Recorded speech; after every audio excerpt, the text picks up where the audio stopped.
The High Republic has come to an end. According to StarWars.com, that includes 25 books, 139 comic issues, 22 short stories, 6 mangas, and 5 audio dramas. Except for a handful of the Star Wars Insider short stories, I read and listened to everything in the initiative, and today I want to look back over the entire 4 years worth of storytelling, talk about why for me it was a resounding success, and also give some constructive criticism on the future of Star Wars publishing. And by the way, if you haven't read The High Republic, but you plan to, there will be some spoilers in here. My main hope right now is that Lucasfilm does something exactly like Project Luminous again. Back in the mid-90s, I consider myself to have been very fortunate as a new Star Wars fan. The special editions were around the corner, and the prequels were on the way. It's not like being a fan now, but there were still a ton of Star Wars stories for me to dive into thanks to the books and comics. Back then, the publishing side of Star Wars was pretty much the backbone of keeping Star Wars going. That's where we got to read the continuing adventures of Luke, Leia, Han, Lando, Chewie, and the rest of the original trilogy crew. Every book felt big and important, and we had ongoing series like X-Wing, The New Jedi Order, and more. The Star Wars books have always been a massive part of my personal fandom. I wasn't thrilled when all those stories were classified as legends and the canon was reset, but I understood all the reasoning behind it. I was still excited to read the new crop of Star Wars books coming out alongside new movies and eventually the series, but since we had major high-profile releases coming out every single year, the books seemed to take more of a supporting role. We got a lot of books telling character backstories from larger projects: Thrawn for Star Wars Rebels, Phasma for the sequel trilogy, Tarkin for the original trilogy, Inferno Squad for Battlefront 2. And I like all those books. I think Thrawn was especially fantastic, but I couldn't help but miss the days where the books felt like they got to tell their own stories and carve out their own paths rather than flesh out the stuff I was watching on screen. Enter The High Republic, a long, interconnected story following new heroes and villains and situations set in an era that was rarely touched even in Legends. That is exactly what I wanted out of my Star Wars books, and I feel that is exactly what I got. I remember that first wave coming out, reading Light of the Jedi, Into the Dark, and A Test of Courage, and thinking, they did it. Light of the Jedi was the book that really hooked me as the adult novel, but I loved Reath Silas and Into the Dark, even if the Drengir weren't as compelling a threat, and I thought A Test of Courage was pretty good as a middle grade book. I will say, I didn't love every single story that came out in that first wave as much as Light of the Jedi, but as an initiative, it was doing what I wanted. Wave 2 came along, and by that time the comics had caught my attention. I was really into the main Marvel run, and the All Ages Adventures comic surprised me too. It showed that all of these stories were going to get the chance to do some heavy lifting. That was the first story that revealed Marchion Ro's face and gave us significant hints about what was to come surrounding the Nameless, which of course takes us to the Rising Storm. I consider Light of the Jedi and the Rising Storm as a pair to be some of my all-time favorite Star Wars books. Wave 1 hooked me, but Wave 2 pushed me over the edge into full-on love. I will never forget reading the end of that book, the terror and the intensity and the vague reveal of the Nameless, which became one of the most serious threats the Jedi ever faced. It reminded me of learning about the Yuuzhan Vong back in the New Jedi Order, which I know some fans find controversial. I never had a problem with them personally. They were new and interesting and really put our heroes on the back foot. I'm not going to go through every wave of every phase of the High Republic. I just wanted to set up what my expectations and hopes were, and simply say that they were exceeded pretty early on. I fell in love with the characters and the aesthetic and the era, and then the fandom surrounding the stories turned into such a fun and passionate group. Hearing the fans cheering at celebration for new books as if they were new movies being announced is the exact kind of thing I love to see as a longtime Star Wars book fan. The past 4 years following the High Republic has simply been so much fun. I didn't love every single story, and I certainly have thoughts and criticisms, but I found myself just as, if not more excited to read the next High Republic novel as I was for the premiere of some of the streaming series. So I want to take some time to simply say thank you to all of the people that created the High Republic, especially the authors: Claudia Gray, Justina Ireland, Daniel Jose Older, Cavan Scott, Charles Soule, Zoraida Cordova, Tessa Gratton, Lydia King, George Mann, and Alyssa Wong, and Mike Seglain, the director of creative franchise at Disney Lucasfilm Press, who I know had a large hand in crafting the era. I've had the pleasure of interviewing or at least briefly meeting all of them at some point. I think I still need to get Zoraida and Tessa on the channel. The timing just didn't work out when their books were releasing, but every single Luminous writer has been kind, generous, thoughtful. They're everything you hope they would be, and I wanted to highlight some of my favorite stories or characters written by each of them. Claudia created Reith Silas, who became one of my all-time favorites of the entire series. I related to him as a bookworm homebuddy that had to learn to fight for light in life in more ways without ever abandoning who he was. And of course there's Geode, who was a constant source of humor and was written perfectly. I still very much want to know what it looks like when he's flirting or clubbing. Justina, of course, created Vernestra Rwoh, who might wind up being one of the most well-known characters from the initiative by the wider fandom, but the arc she created for her Padawan, Emery, seeing him wrestle with the dark side, learning that one bad day doesn't have to ruin his life, becoming a Jedi Knight, and understanding how small efforts lead to big results, it's only because it's so fresh on my mind, but the end of her final book, A Valiant Vow, hit me hard. Daniel Jose Older's Trail of Shadows comic is one of my favorite Star Wars comic series, which is kind of funny because it's so serious, but I also love Daniel's sense of humor. Ram Jomaram became another favorite of mine, a Padawan who saw the Force through his talents as a mechanic. That's something every author did well, was explore the Jedi in different ways. But Daniel's writing reminds me of some of my Dungeons & Dragons sessions in the best way. A little extra chaos and comedy that I thought worked well, especially in his middle grade books. Like I said, I will never forget reading The End of the Rising Storm by Cavan Scott. I kept looking at my Kindle, which said I had 5, then 4, then 3, then 2 minutes left in the book, hoping and praying something wouldn't happen, and then it did happen, and it ripped my heart out. But the entire second half of that book was an insane read. I do have to admit, I'm not nearly as into comics as I am books. I don't know why that is, but Cavan and Ario Anandito's work on the Marvel runs was consistently great. I can't praise Charles Soule enough for kicking everything off with The Light of the Jedi. I know the creation of these characters was a group effort, but he introduced us to many of them. Bell and Buryaga and Loden Greatstorm, Porter Ingle, Avar Kriss, Elzar Mann, and so many more. Light was a book I could not put down, and Shadows of Starlight was an insanely good comic issue, diving into larger Star Wars lore, and reintroducing us to Aslan Rel in Phase 3, who wound up being an all-time Star Wars villain. Zoraida Cordova created Churro the Hutt, and for that I will be forever grateful. He is the most precious, adorable character that must be protected. Star Wars preaches that evil is not born, it is taught. But sometimes Star Wars still acts like all Hutts are evil. I think it's great to show that is not the case. There is good in all people, and even the smallest and most timid Hutt can make a difference for his family. I hope we see him pop up in future stories, even during the New Republic era or something. He is a long-lived character. Let's bring him back.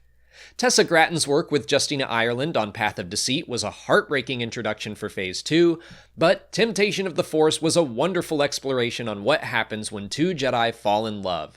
How do they grapple with that and move forward, forming love without attachments? Temptation set the stage for Avar and Elzar's excellent conclusion in Trials of the Jedi, sacrificing some of their happiness for the greater good while also not letting go of one another. Temptation made that sacrifice more meaningful. I don't consider myself a big shipper in fandom, but I was absolutely rooting for them, and Temptation of the Force had me cheering. Cataclysm by Lydia Kang had my favorite depiction of the Night of Sorrow on Dalna. The battle was intense and scary and had some crazy exciting moments, but I so loved seeing Yaddle in her prime dealing with a precocious Force-using youngling that just could not be contained.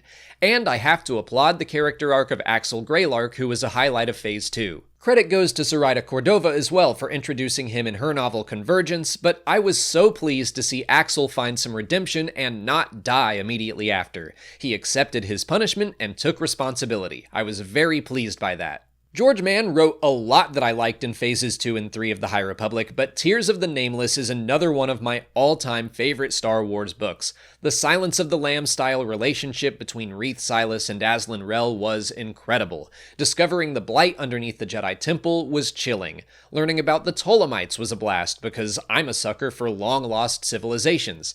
That book was completely my flavor of Star Wars through and through. Last but not least, I was already a fan of Alyssa Wong thanks to their Dr. Aphra comic run. They seemed like a completely natural fit for the High Republic, and their work on Escape from Valo was a joy. Teaming up with Daniel brought an excellent level of that chaos and comedy I mentioned earlier, and it introduced Tep Tep, who I only wish got to be in the High Republic back in Phase 1. I enjoyed that character so much. I could go on and on about the things I loved in the High Republic. I thought it was ambitious and groundbreaking and rewarding as someone who read almost everything. We've already heard official whispers that we will be seeing more stories set in this era.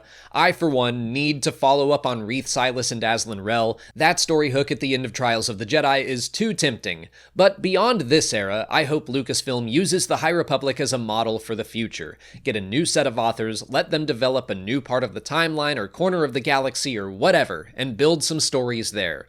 Sure, let's continue putting out books that tie in with or expand on live action or animated projects, but let's also continue putting out books that get to do their own thing, flesh out a new side of Star Wars that winds up getting support from video games and animation and even live action. This shouldn't be a one-way street. It's been wonderful seeing High Republic elements appear in Star Wars Jedi Survivor or even Andor. Use publishing to help Star Wars continue to grow and expand. So if Lucasfilm plans to do something like this again, here are some suggestions based on what we saw in the High Republic. And I want to acknowledge that this is me sitting here at the end of everything with the benefit of full hindsight, saying how something I already love could be improved, and I have exactly zero experience as a fiction writer. Like I said, I've spoken to nearly all the authors and understand how insanely difficult it is to write even one Star Wars book, let alone a massive interconnected story. As much as I loved how ambitious the High Republic was, I do think it got to be a little too big for the amount of books we got. At the end of every phase, I found myself wishing we had one more wave of stories, especially in Phase 3. We had the Nameless, the Blight, Marchion Ro, the Nile, the Stormwall. Trials of the Jedi had a lot to wrap up in one book. I have no idea how the business side of publishing works. Obviously, more books cost more money, longer books cost more than shorter books, but with the story that was mapped out, I think a little more length could have helped, or maybe some of the threats facing the Jedi could have been scaled back. We know the major story beats and character arcs of the High Republic were planned from the beginning, but I do get the sense Phase 1 was the most planned out.